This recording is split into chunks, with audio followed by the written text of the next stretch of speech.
मेरा नाम मुकेश कुमार दीवान है। मैं हिमाचल प्रदेश के ज़िला कांगड़ा से यहाँ बसोली में आया हूँ और मैं कांगड़ा मिनिएचर पेंटिंग पे काम करता हूँ।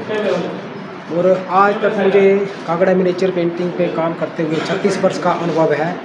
और यहाँ बसोली में मैं समय समय पर जहाँ पर जितने भी आर्ट के रिलेटेड जितने इवेंट होते हैं उसमें मैं पार्टिसिपेट करता हूँ। और यहाँ जो ये बच्चे हैं इनको हम बसोली पेंटिंग के बारे में बताते हैं कि इसमें क्या क्या बसोली पेंटिंग कैसे बनाई जाती है, इसमें किन कलरों का प्रयोग होता है, कौन सा कलर, कौन से ब्रश, ये सब इनको बताते हैं।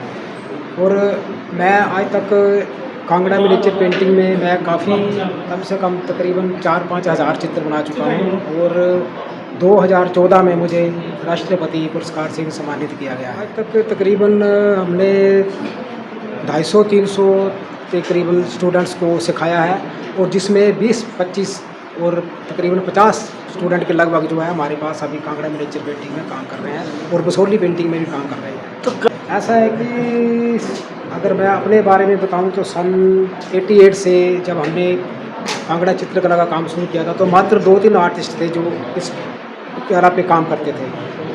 और आज अगर उसी क्षेत्र में देखा जाए तो हमने इस चित्रकला को सीखकर आज इस क्षेत्र में तकरीबन 150 के करीब आर्टिस्ट हैं वो हमने उनको इस चित्रकला में प्रशिक्षित भी किया है और वो काम भी कर रहे हैं और अपना रोज़गार भी कमा रहे हैं। लेकिन आज के समय में ऐसा है कि आजकल की भागदौड़ की ज़िंदगी में हमारे टाइम में 4-4, 5-5 वर्ष का जो था इसमें जो एक किस्म का जो इसका जो वो था वो हमें करना पड़ता था। तो आजकल इतना ज़्यादा पीरियड लंबा नहीं है, किसी के पास 1 महीने का टाइम भी नहीं है कि इस चित्रकला को सीखने के लिए 1 महीने के लिए बैठें या 2 महीने के लिए आएँ, क्योंकि हमने तो 4-4 वर्ष का जो इसमें प्रशिक्षण प्राप्त किया हुआ है। ऐसा है कि आज ऐसा ना कि इस क्षेत्र में भी दो मतलब अगर माइंड 2 तरीके का दिमाग है। अगर देखा जाए तो एक जो इस चित्रकला को समझने वाले लोग हैं वो सीख भी रहे हैं। हमारे पास काफ़ी मैं म्यूज़ियम में सर्विस करता हूँ तो वहाँ काफ़ी लोग आते हैं, विजिटर लोग आते हैं, वो फॉरेनर भी आते हैं और कुछ बाहर से भी, बॉम्बे, दिल्ली, कलकत्ता, मैड्रास से भी वो हमारे पास आके इस चित्रकला को सीखते हैं। कुछ लोग यहाँ रुक भी जाते हैं 2-2, 3-3 महीने के लिए।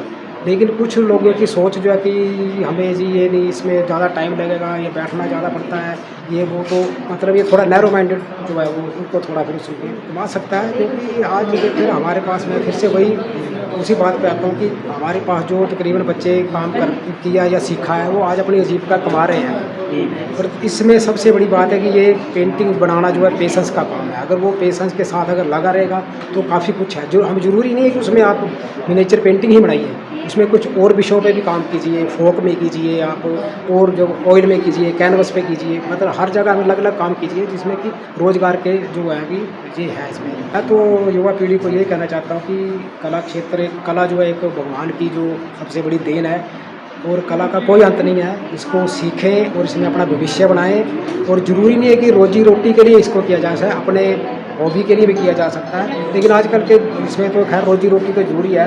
तो ये कला जो है ये पेशेंस का काम है, इसको सीखें तो अच्छी बात है। और अगर सही तरीके से सीखें तो उसमें रोज़गार भी काफ़ी तरह के हैं। जी, बहुत बहुत धन्यवाद। विश्व स्तरीय संस्था द्वारा आज 1 सप्ताह तक चलने वाली इस चित्रकला कार्यशाला का समापन हुआ है, जिसमें हमारे चंबा और कांगड़ा के चित्रकारों ने भाग लिया।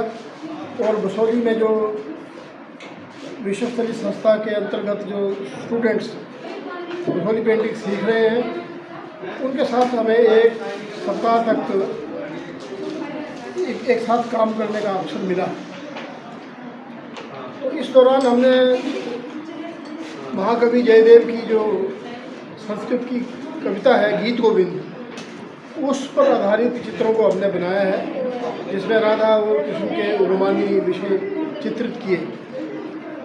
तो इस प्रकार 1 सप्ताह तक चलने वाली इस कार्यशाला में हमने नई प्रतिभाओं को चित्रकला के गुण सिखाए, उनको रंगों को बनाने की विधि और चित्रकला से जुड़े जो तमाम मुद्दे हैं वो हमने उनको सिखाए। तो उनके काम में धीरे धीरे निखार आ रहा है, बच्चों के काम में। तो हम उम्मीद करते हैं कि आने वाले वर्षों में ये जो स्टूडेंट्स हैं इनके काम में और प्रगति होगी और इस प्रकार से जो बसोली कला को पुनर्जीवित करने का बीड़ा उठाया है विश्व स्तरीय संस्था ने, उसका वो जो उद्देश्य है वो इस तरह से हमें पूरा होता दिखाई दे रहा है।